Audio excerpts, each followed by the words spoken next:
রাহমাতুল্লাহি ওয়া বারাকাতুহু। যেমনটি আপনারা জানেন, গত 18ই মার্চ দিবাগত রাতে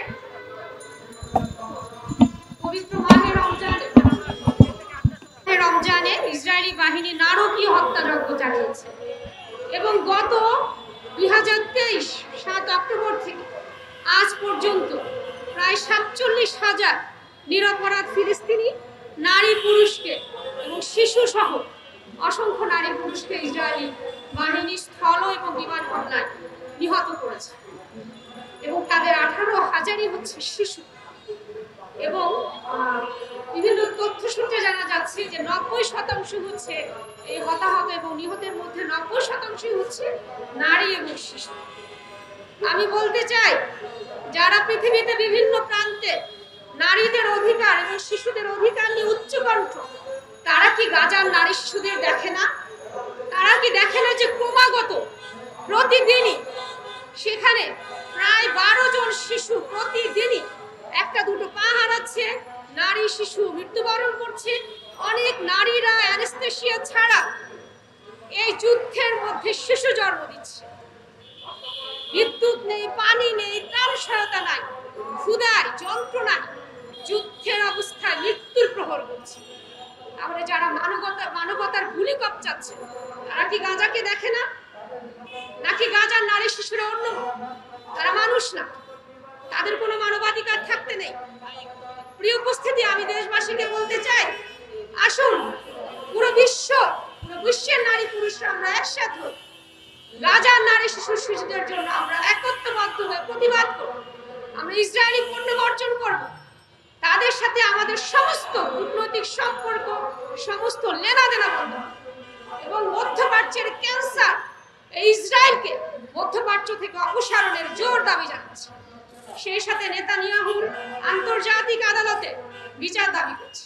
এই কথা বলেই আমি আমার কথা শেষ করছি। সবাইকে সালাম। জেনেছি যে ফিলিস্তিনে গাজায় কি নারকীয় হত্যাযজ্ঞ চালানো হচ্ছে। আর বিশ্ব বিবেকের মুসলিম বিবেকের কাছে প্রশ্ন যে কেন আমরা এভাবে মুসলিমরা লাঞ্ছিত হচ্ছি। আমরা জানি পৃথিবীতে 200 কোটি মুসলিম, ইহুদি রয়েছে মাত্র 1,57,00,000। আমরা কেন মুসলিম বিশ্ব চুপ করে আছে, থমকে আছে? এর কারণ হচ্ছে আমাদের ইমানি চেতনা মরে গিয়েছে। আমরা কোরআন সুন্নাহ থেকে দূরে সরে গিয়েছি। আপনারা জানেন, সম্মানিত দেশবাসী, সাংবাদিক বন্ধুগণ, যে পবিত্র কোরআনে মহান রাব্বুল আলামিন ঘোষণা দিয়েছে সূরা ফুরকানের 55 নম্বর আয়াতে যে আমার রাসূলকে বলেছে, হে রাসূল, আপনি কোরআনের মাধ্যমে জিহাদ করুন, এবং সর্বোত্তম জিহাদ। তো আমরা আসলে কোরআন থেকে দূরে সরে গিয়েছি, আমাদের ঐক্যের বন্ধন শিথিল হয়ে গিয়েছে। এজন্যই কিন্তু পুরো ইহুদি মাত্র কয়েকটি গোষ্ঠী আমাদের উপরে পুরো মুসলিম বিশ্বকে নিপীড়ন চালাচ্ছে। এজন্য আসুন দেশবাসী, সাংবাদিক বন্ধুগণ, আপনাদের মাধ্যমে জানাতে চাই, আমাদের ইমানকে আমরা জাগিয়ে তুলি। এই পবিত্র মাহে রমজানের সমগ্র পবিত্র দিনগুলোতে আমরা কোরআনকে আত্মস্থ করি, কোরআনকে আমরা আগলে রাখি এবং উচ্চকণ্ঠে আওয়াজ তুলি, বিশ্ব মুসলিম এক হক, মানবতার দুশ্মন ইসরায়েলকে হটান, মানবতার দুশ্মন ইসরায়েল বিপদ চান, ফিলিস্তিন মুক্ত পান। সবাইকে ধন্যবাদ। আসসালামু আলাইকুম ওয়া রাহমাতুল্লাহ।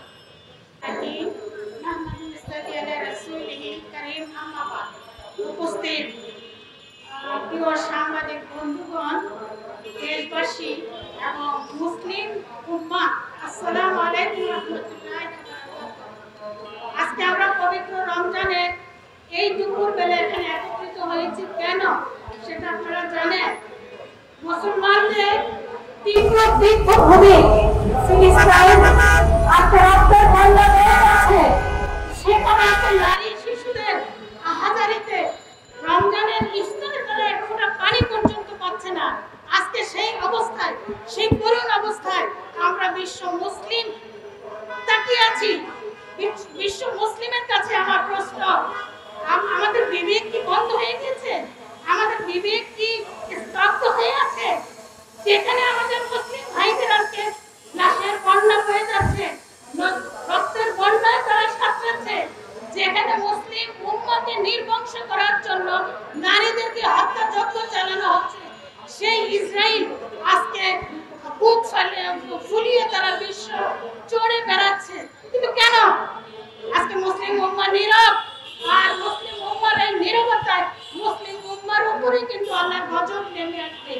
তো প্রিয় দেশবাসী এবং সাংবাদিক বন্ধুগণ, আমরা দেখছি প্রত্যেক রমজান আসলে যুদ্ধ বিরতির যে কথা থাকে সেটাকে তারা উইথড্র করে এসে নিরীহ মুসলিম নারীদের উপর, নিরীহ মুসলিম নারী পুরুষ এবং শিশুদের উপরে যে বর্বরোচিত হামলা চালায়, সে হামলার প্রতিবাদে আজকে আমরা ঢাকা মহানগরী জামাত ইসলামী মহিলা বিভাগের এই প্রতিবাদ, মৌন প্রতিবাদ মানব বন্ধন, আপনাদের প্রিয় সাংবাদিক বন্ধু, আপনাদের মাধ্যমে আমরা ইসরায়েলের সেই নেতানিয়াহুকে জানাতে চাই যে আপনি যতই শক্তিধর হন না কেন, বিশ্ব মুসলিম উম্মাহ যদি আজকে জাগ্রত হয় এক ইসরায়েলকে রক্ষা করা আমাদের পক্ষে অসম্ভব নয়। তো এই পরিস্থিতিতে আমি কিছু দাবি পেশ করতে চাচ্ছি। গাজার বর্বরোচিত হামলায় গণহত্যায় যুদ্ধবিরতি কার্যকর করে অবিলম্বে হামলা বন্ধ করতে হবে। যুদ্ধ অপরাধের দায়ে নেতানিয়াহুকে গ্রেফতার করে বিচারের আওতায় আনতে হবে। ইসরায়েলকে সন্ত্রাসী রাষ্ট্র হিসেবে ঘোষণা করে জাতিসংঘের সদস্যপদ বাতিল করতে হবে। আমেরিকার প্রত্যক্ষ মদদে ইসরায়েলের বর্বরোচিত হামলায় ট্রাম্প প্রশাসনকে জবাবদিহির মুখোমুখি করতে হবে। বাংলাদেশের সাথে ইসরায়েলের বাণিজ্য, সামরিক চুক্তি সহ সকল প্রকাশিত অপ্রকাশিত চুক্তি বাতিল করতে হবে। ইসরায়েলের সাথে বাংলাদেশ সহ সকল মুসলিম দেশের কূটনৈতিক সম্পর্ক ছিন্ন করতে হবে। বিশ্বব্যাপী ইসরায়েলি পণ্য বর্জনের আহ্বান জানাচ্ছি আমি। অবিলম্বে গাজায় পানি, বিদ্যুৎ, ইন্টারনেট পূর্ণ সংযোগ করে জরুরি খাদ্য ও স্বাস্থ্য সহযোগিতা নিশ্চিত করতে হবে।